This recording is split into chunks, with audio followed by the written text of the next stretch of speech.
These villages are in total isolation. One wall of this valley are the Ganesh-Himals, the Himalayan mountains. And the other side of that would be Tibet. These hills are as tough climbing as the mountains are. And this is a very, very difficult terrain. It's brutal living here. People here were considered cavemen, or what they call people of the jungle, and were looked down upon. A lot of these folks have absolutely nothing. So many children were dying in these villages. So no government support was here, or services were here, no healthcare, no nothing. And nobody wanted to come up the hill to help them. I tried not to look at children's faces. Sometimes the kids are well too far gone. You can't save them. People weren't living very long. In rural Nepal, 1 in 5 kids were dying by age 5, and 1 in 10 women were dying in childbirth, and the life expectancy was very low. The government had promised medicines for so long, and yet where they live, if you get a fever one day, you could be dead. You just could die up there.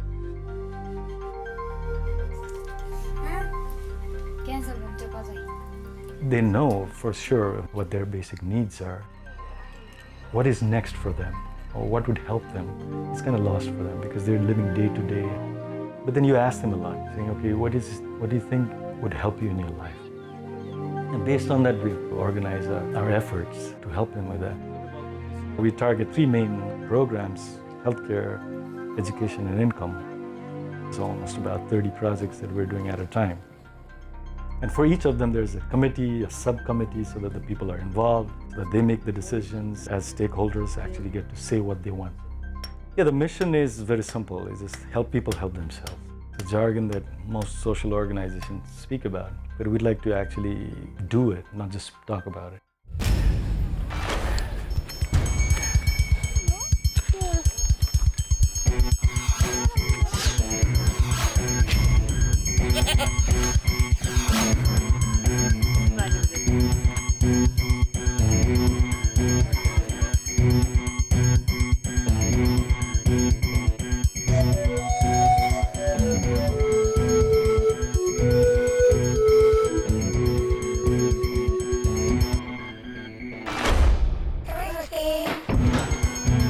We call them medical treks. We invite international volunteers.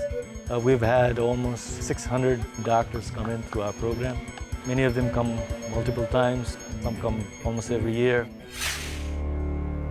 It's as huge as an Everest expedition.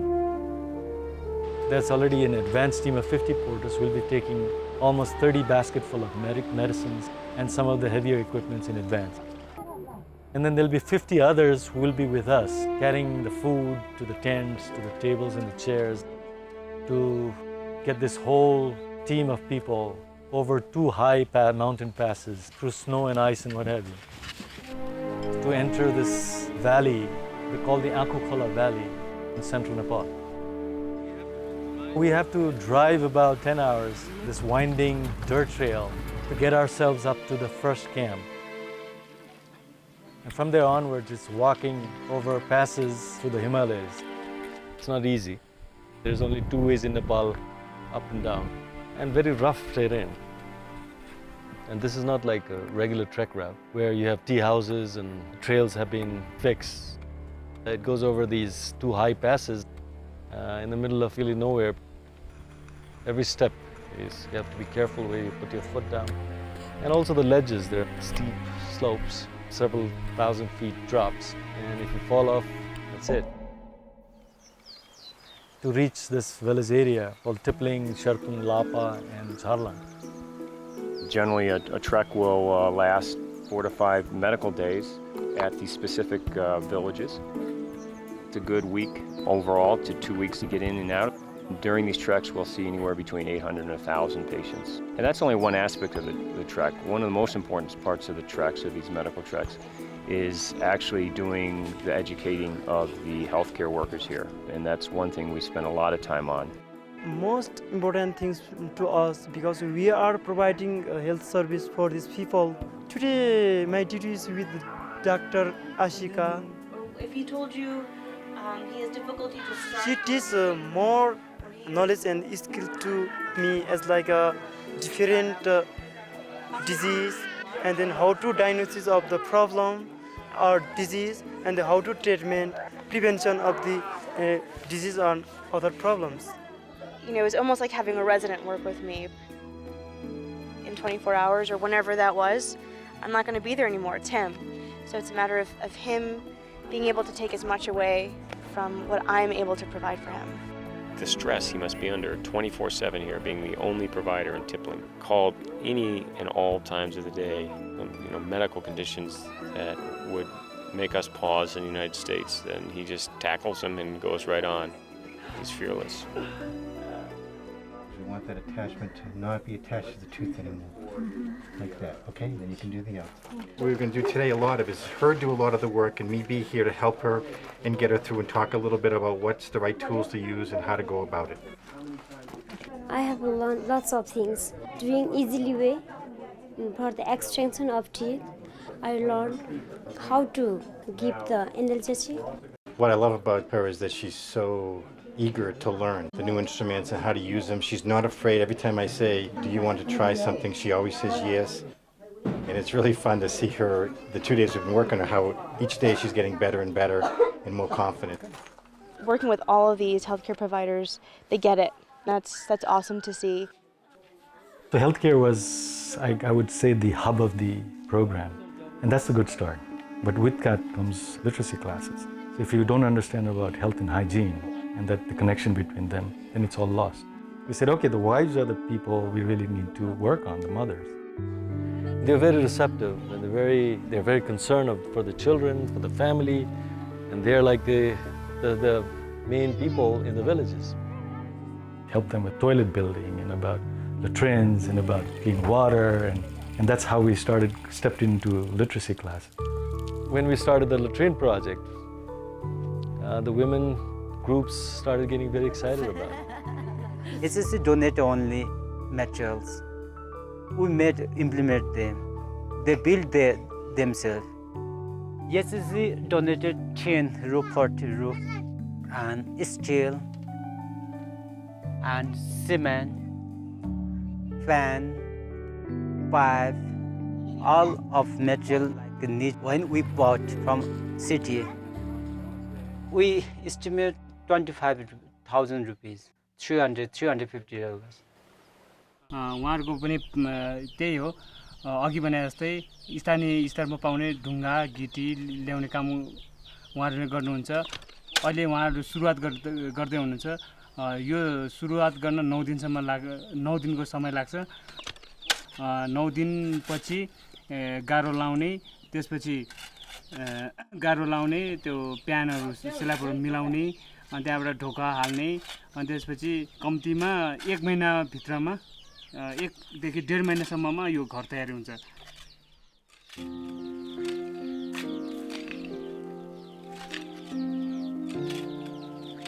Women empowerment program is one step more than the literacy program. If we encourage the women in developing works like education and vaccination, about making toilets, about the social awareness, domestic violence, the society really develop. The lifestyle, the living standard will be better. भन्ने गर्छ नि हैन महिला शिक्षित त परिवारै शिक्षित भन्ने अब मान्छे हुन त सरसफाइ आफ्नो व्यक्तिगत चाहिँ गरिरहेको हुन्छ तैपनि तिनीहरूले बाहिरी कुराहरू चाहिँ खासै जानिरहेको हुँदैन अनि त्यसले गर्दा सरसफाइदेखि लिएर उनीहरूको चाहिँ कुनै मिटिङहरुमा इन्भल्भ हुने कुरा त्यस्तै आफ्नो व्यक्तिगत सरसफाइ अनि त्यस्तै यो जस्तो हाम्रो इम्युनाइजेसनको कुरा हेल्पसको कुराहरू हुन्छ नि तिनीहरुमा समेत एकदम सक्रिय भयो के देखियो मैले त्यो चाहिँ एकदम प्रभावकारी देखिएको थियो एकदमै चेन्ज भएको छ आकाश र पातालकै फरक भइरहेछ बच्चाहरुको स्थितिमा चाहिँ के छ भन्दाखेरि अब पहिला चाहिँ के भन्थ्यो भने अब जस्तो असर साउन आउँछ नि हैन त्यतिखेर एकदम बढ्ने स्थिति थियो अब यहाँको गाउँको मान्छेहरुले कुरा गर्छन् पहिला त महिनामा चाहिँ 10-15 जना बच्चाहरु बोकेर चाहिँ गाड्न जानु पर्थ्यो भने अहिले त वर्षमा एउटा बच्चा मर्दैन भन्ने कुराहरु उनीहरु आफै गर्छ के हामीले आमा मरेको स्थिति चाहिँ भेटिरहेको छैन एकदम घटिसकेको छ रगत मासी पर्ने झाडा पखाला लाग्ने त्यसो कारणले मरेको थियो अहिले बच्चाहरू पनि मरेको छैन पराउहरूलाई पनि उपद्रव गरिरहेछ Over a period of time, we tried 20 or 30 projects. This failed and that failed, and we did pretty miserably. We said, okay, income generation. How can we help them make a little more money? So that there's more money at home means more food, and then it's going to help the kids directly in their health. And eventually we got partners and friends who said, okay, maybe this will work. And then we went into environmental handicrafts, and then we got into goat raising and a bunch of other stuff. अनि पहिला भन्दा धेरै भयो सहयोग भयो यसले यता उता खर्चलाई भयो 3 वर्ष लाग्यो नि सर स्वेटर ढाकी ठुलो चेयर अनि झोला सबै त्यहाँबाट सिकाएको हो In such place, blacksmiths are called the untouchable caste. Even the Tamang don't allow to kami enter their homes. The Himalayan HealthCare encouraged kami for the education. We provided them sponsorship. Every time we found somebody who has the brains or the talent or the interest, and we just took those people in and we started training them. So right now we have about 8 teachers trained and teaching in the villages. Bahadur Vishwakarma is a teacher now in Shartung.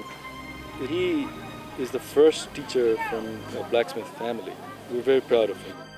म 2 वर्ष Himalayan health केयरको विद्यार्थी बने मैले चाहिँ 1 क्लासदेखि 8 क्लाससम्म पढाउँछु र जातमा मैले जति पढेको काई पनि छैन जसमा चाहिँ यो गाउँको यो दलितहरुको एउटा उदाहरणीय पक्ष भएको छ म पढ्दाखेरि खाली म मात्रै हुन्थ्यो पढ्न अहिले सबैले पढाउनु पर्छ पढ्न पर्छ भन्ने धारणा चाहिँ एउटा उदाहरण म बनेको छ उहाँले चाहिँ हाम्रो लागि मात्र नभएर चाहिँ समाजको लागि नै राम्रो काम गर्नुहुन्छ मलाई चाहिँ सबभन्दा राम्रो पार्ट चाहिँ पढाउनु हैन किनभने मैले पढाएको विद्यार्थीहरु हैन म भन्दा पनि माथिल्लो सिडीमा गइसक्या छ मलाई सबभन्दा खुसी त्यो नै लाग्छ हैन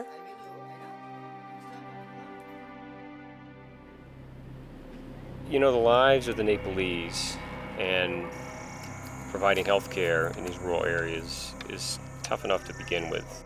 It was just compounded manyfold with challenges once the Maoist insurrection and the guerrilla warfare started back in 1996 and lasted to 2006. Between 16 and 20,000, that's the estimate, died from this guerrilla war. And unfortunately, many of those were innocent men and women and children. It affected not only the rural Nepalese, but also us as an organization. We had staff members that were kidnapped, held ransom. We did get them back, but we were extorted to get them back.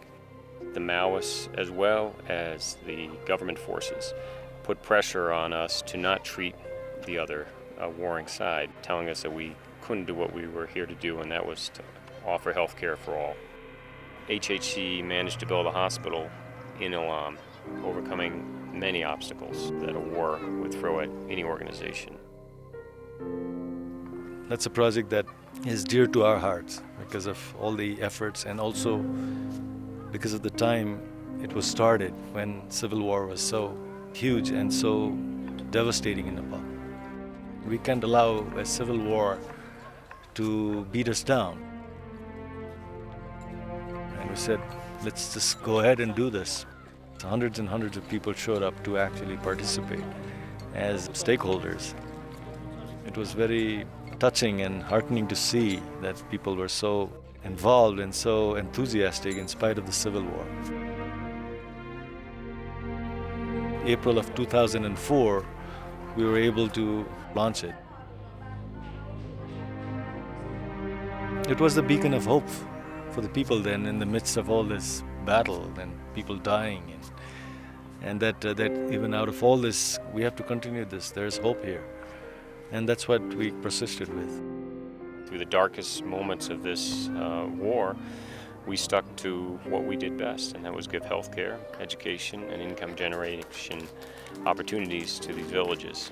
How Himalayan HealthCare navigated these difficult times has made me realize, really what a special organization Himalayan HealthCare is. We're resilient, we're responsive, And it's one of my more proud moments of being part of Himalayan HealthCare, seeing how we negotiated this line we had to walk.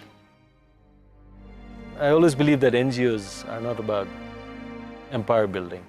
NGOs are facilitators and catalysts, and they fill gaps. Times have changed. Since 2006, after the end of the Civil War, new governments have come in, and all the different political parties have come together to write our new constitution. Healthcare and education seems to be something that the government is promising and starting to deliver a little more. As the villages and Nepal is evolving and changing, we have to change accordingly, fill in those slots and make up for those deficits so that the people have long-term benefits. We're looking at individual entrepreneurs and see how we can hone their skills and help them write out business plans. And we're going to do that more and more, especially with women.